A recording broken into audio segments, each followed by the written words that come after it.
O rádio é um dos veículos de comunicação que mais se adaptou com a chegada de novas tecnologias. Não é à toa que ele se tornou multiplataformas e ocupa diversos espaços. Porque a internet, na verdade, reforçou, sublinhou características que o rádio já possuía. Por exemplo, a interatividade. Antes a interatividade se dava majoritariamente por cartas ou telefonemas.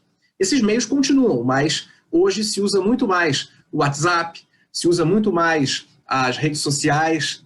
Então, esse conjunto de novas tecnologias acabou reforçando esse lado da interatividade, mas também, por exemplo, o alcance internacional, que no passado era conseguido tanto pela cobertura do AM, especialmente de noite, quanto pelas ondas curtas, e agora pela internet você consegue ouvir rádio de qualquer lugar do mundo com a maior facilidade.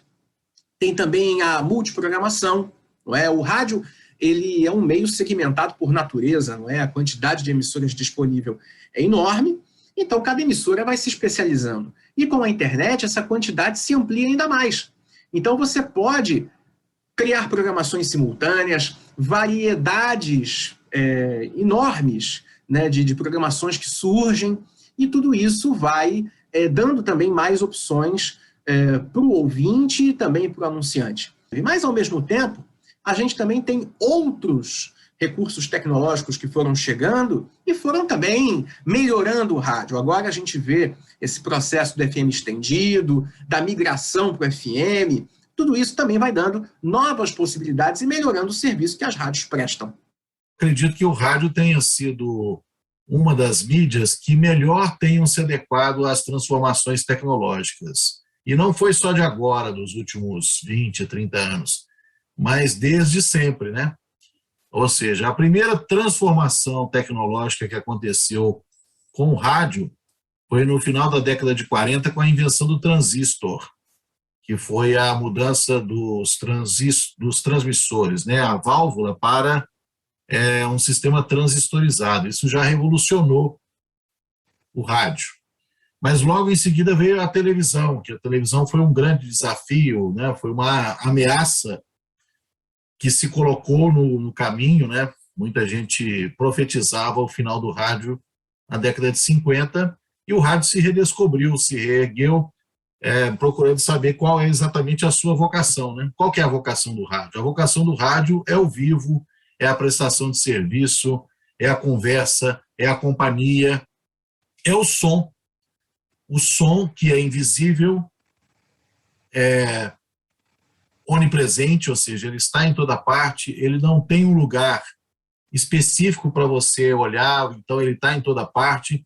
Ou seja, hoje você pode ouvir rádio não só nos aparelhos tradicionais, mas também pode ouvir num computador, num tablet, num celular, né, num dispositivo móvel, pode ouvir num aparelho de televisão, uma Smart TV, que tem muitas operadoras que retransmitem sinal de emissoras de rádio, né?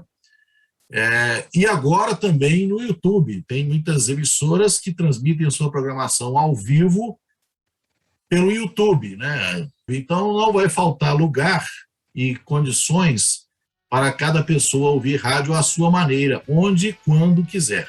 O rádio é um sobrevivente. Após tantas décadas, o veículo permanece atual e muitos conceitos ultrapassados sobre seu término começaram a mudar. É muito interessante observar que até um tempo atrás, e algumas poucas pessoas ainda insistem nessa história, de que o rádio iria acabar, de que o rádio ficaria pelo caminho.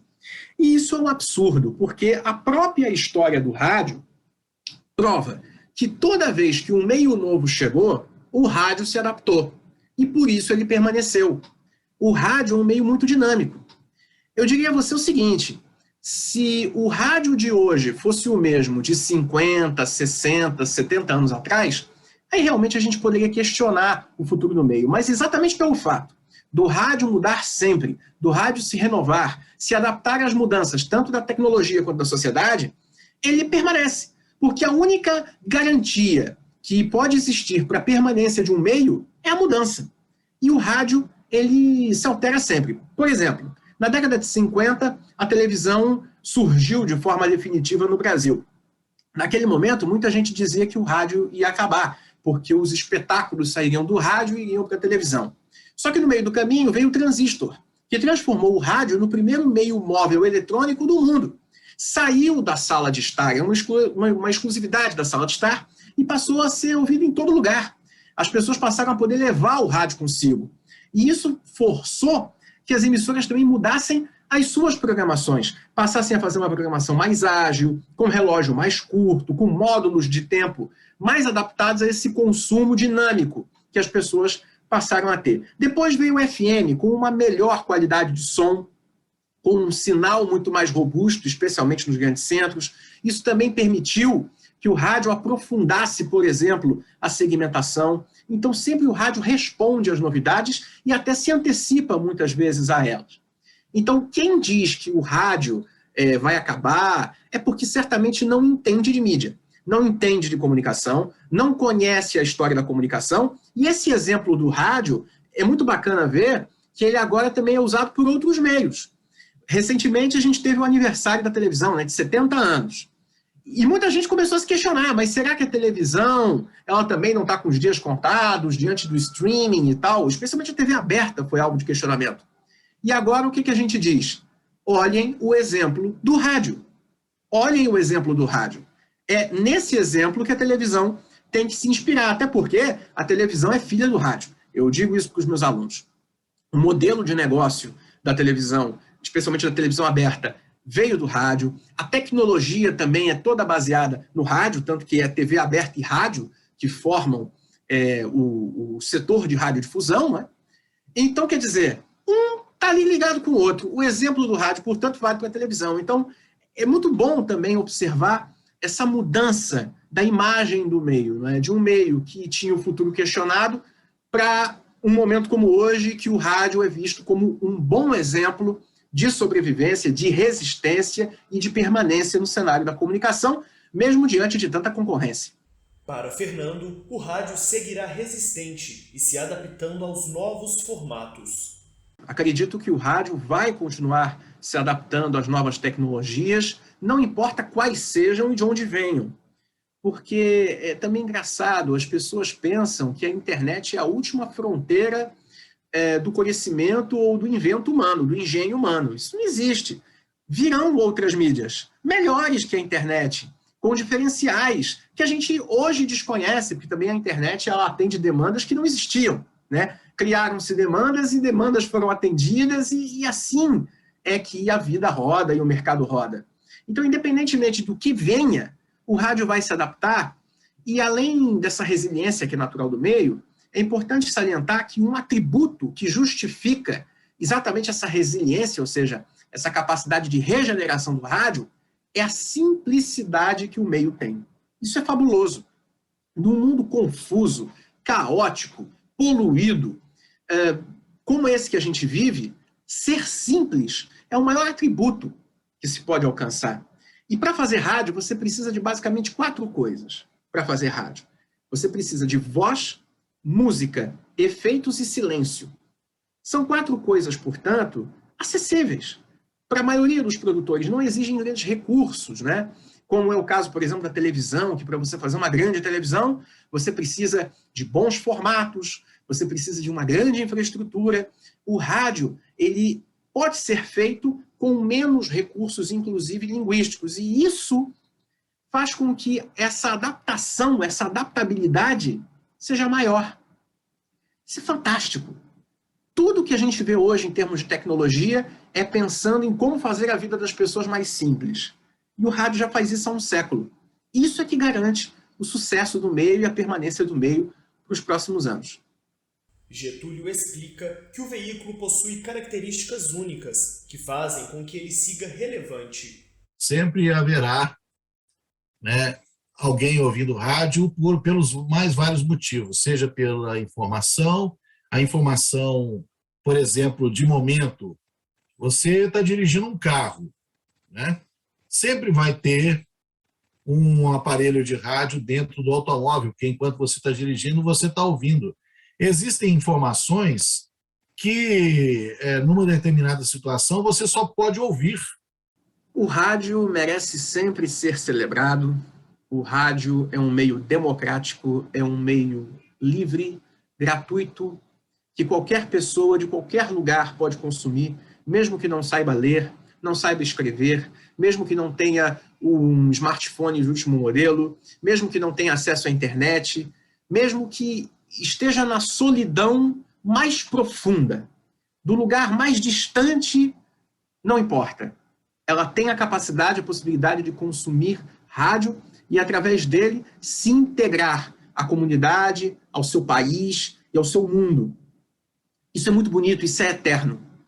E quando você pega esses atributos e vê justamente a beleza, a grandeza deles, mostra que é muito necessário celebrar. Porque o rádio forma justamente essa comunidade enorme de pessoas, de ouvintes, de profissionais. E essa comunidade que atravessa o tempo, que atravessa as mudanças da sociedade. 25 de setembro é o dia do rádio, em homenagem ao Edgar Roquette Pinto, que nasceu num dia 25 de setembro. E todos nós que fazemos rádio, que estudamos rádio, que ouvimos rádio, podemos aproveitar essa data para pensar em tudo que já foi feito de bom, em tudo que precisa melhorar, porque o rádio é um meio dinâmico, é natural, é do mercado, para que a gente continue construindo uma comunicação e oferecendo um serviço cada vez mais útil para as pessoas. As pessoas buscam no rádio companhia, as empresas buscam no rádio resultado, mas a sociedade busca também ali a sua identidade, a sua união. E isso realmente merece ser sempre celebrado. Com 8 anos de idade, eu já tinha decidido que eu queria trabalhar no rádio porque eu precisava fazer parte dessa paixão, né? Eu precisava dar vazão a essa minha paixão. Eu acho que todo mundo que faz parte desse universo é apaixonado pelo rádio. Vou dizer aqui um clichê dos maiores, mas que nunca fica velho, que o rádio é uma cachaça que vicia, né? Então, comemoremos esses 99 anos do rádio no Brasil, se aproximando do centenário, o centenário da comemoração da independência, né, que também marcou a primeira transmissão radiofônica oficial no Brasil. Mas nós não podemos esquecer que esses 99 anos eles são contados a partir dessa transmissão oficial de 7 de setembro de 1922. Mas é preciso fazer justiça que desde 1919, e nisso o Brasil é pioneiro em relação aos Estados Unidos, por exemplo, que começou com uma rádio profissional em 1920, desde 1919, né, já entrava em operação aqui no Brasil a Rádio Clube de Pernambuco. Então, se a gente for levar isso em conta, a gente até já passou dos 100 anos do rádio no Brasil. Esses 99, caminhando para 100, é uma data de referência por causa dessa transmissão oficial que foi patrocinada pelo governo da época, né, o governo brasileiro, com 2 empresas norte-americanas que trouxeram os equipamentos, instalaram esses equipamentos do Rio de Janeiro para fazer a comemoração da cerimônia da independência, dos 100 anos. Então, nós estamos nos aproximando dos 100 anos dessa comemoração e dos 200 anos da independência do Brasil.